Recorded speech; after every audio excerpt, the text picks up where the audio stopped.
আবারও ৮ বছর পর তীব্র হচ্ছে সিরিয়ার গৃহযুদ্ধ। আলেপ্পোতে সশস্ত্র বিদ্রোহী গোষ্ঠীর চালানো হামলার পর দলে দলে বাড়ি ছাড়ছেন বাসিন্দারা।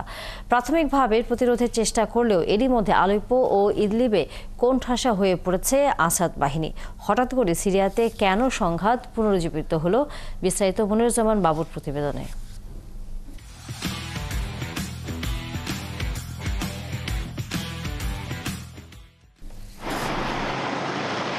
দীর্ঘ ৮ বছর পর গত বুধবার সিরিয়ার আলেপ্পোতে প্রবেশ করেই শহরটির বিভিন্ন জায়গায় একের পর এক হামলা চালাতে শুরু করে বিদ্রোহী গোষ্ঠী হায়াত তাহরির আল শাম HTS। প্রাথমিকভাবে তাদের প্রতিরোধের চেষ্টা করলেও সুবিধা করতে পারছে না আসাদ বাহিনী। সিরিয়ায় ২০১১ সাল থেকে গৃহযুদ্ধ চলছে।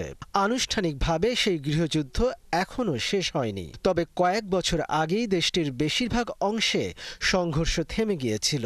মিত্র ইরান ও রাশিয়ার সহায়তায় আসাদ বাহিনী সিরিয়ার বেশিরভাগ অংশ এবং সব বড় বড় নগরের নিয়ন্ত্রণ নিয়েছিল। ২০১৬ সালে বিদ্রোহীদের কাছ থেকে উত্তরাঞ্চলীয় আলেপ্পো নগরের পুনর্দখল নিয়েছিল প্রেসিডেন্ট বাশার আল আসাদের বাহিনী এবং তার মিত্র রাশিয়া, ইরান ও আঞ্চলিক শিয়া বিদ্রোহীরা। গত কয়েক বছরের মধ্যে প্রেসিডেন্ট আসাদকে এত বড় চ্যালেঞ্জের মুখে পড়তে হয়নি। আসাদের পক্ষে তার মিত্র রাশিয়া বিদ্রোহীদের ওপর বিমান হামলা চালিয়েছে।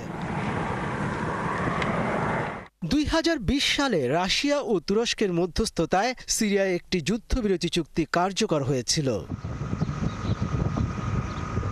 সিরিয়ায় যুদ্ধবিরতি চুক্তির কার্যকরের পর গত ৪ বছরে তেমন সংঘাত হয়নি। প্রেসিডেন্ট আসাদের সরকার দেশটির প্রধান শহরগুলো নিয়ন্ত্রণ করলেও কুর্দি সংখ্যাগরিষ্ঠ পূর্বাঞ্চল সহ কিছু অঞ্চলে তাদের সরাসরি কর্তৃত্ব নেই।